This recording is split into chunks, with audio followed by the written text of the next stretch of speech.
How's it going, everyone? This video is my first video created due to direct responses from skeptics responding to me in comments and at private messages attempting to refute my points, and ultimately failing. But a common argument I see being made is that the intelligent design argument is a God of the Gaps fallacy. So let's address that here. To quote one skeptic, "The sheer complexity of life, even the things that seem irreducible, doesn't prove the existence of an intelligent designer. The inability to understand why something seems irreducible doesn't mean there must be some greater design at work. It just means we're currently unable to understand it, which is why what you're saying sounds like a God of the Gaps fallacy." So, is intelligent design a God of the Gaps fallacy? If you don't know what that is, the God of the Gaps fallacy is a form of the appeal to ignorance fallacy, which states that the conclusion must be true because there is a lack of evidence to the contrary. Basically, the saying, "the absence of evidence is not the evidence of absence," is an appeal to ignorance. A real example of this fallacy would be like saying, "You can't prove to me that Martians don't exist and are living in underground caves. Therefore, Martians are real." So, is intelligent design that same argument for God? No. To quote the biochemist Michael Behe, intelligent design relies on physical, empirical, observable evidence from nature plus logical inferences. It is not a God of the Gaps fallacy, but an evidence-based logical conclusion. So let's look at the origin of life to get a better idea why intelligent design is a logical conclusion that God is real. Proteins are the building blocks of life. Without proteins, we don't have functional cells. Proteins are made up of left-handed amino acids. Thus, a protein is ruined if only a single right-handed amino acid finds its way into the chain. That's the chirality problem in science. But there's another issue, because in order for the amino acids to form a functioning protein, they must be arranged in a specific order. So the probability of getting only a single protein by random chance is 10 to the 164th power. That's a 1 with 164 zeros behind it. To compare that number to give you a reference, the probability of getting struck by lightning twice in your lifetime is 1 in 9 million. So to give you an idea of what that difference looks like, I'll use red text to show you the odds of getting struck by lightning twice, and black text for a single protein coming into existence by chance. Think that number was big? The problem of naturalistic causes explaining life is even worse than that. Scientists believe that the simplest form of life has between 250 to 400 proteins.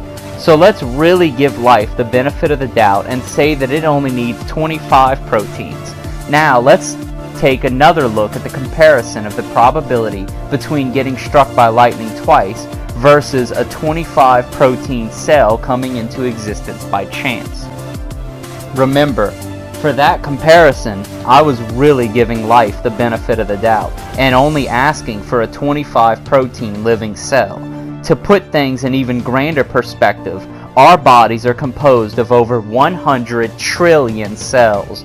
Not only that, but living organisms are composed of irreducibly complex systems, meaning they must have come into existence exactly as they are, or else life wouldn't function. So no, the scientific evidence and observation shows complexity in life, to the point that even atheist biologist Richard Dawkins admits there is a signature of some sort of designer. The probability of life coming into existence with irreducibly complex systems we see in biochemistry by mere chance, time, and natural selection is mathematically zero. Intelligent design is a logical conclusion, just like someone seeing the pyramids can observe and logically conclude that it was created by design, not by random chance and nature. Intelligent design is a logical conclusion, just like someone looking at a computer code and logically concluding that it came from an intelligent programmer. In irreducibly complex systems, we see evidence of design, and in DNA we see evidence of programs similar to a computer. Thus, the logical conclusion is that the information encoded into DNA came from an intelligent programmer. To call it a God of the Gaps fallacy does not hold weight as a legitimate argument against intelligent design. Interestingly enough, it's actually the naturalists that are committing not one, but two fallacies in their worldview. First, they falsely claim that nature is a tangible act of power or intelligence.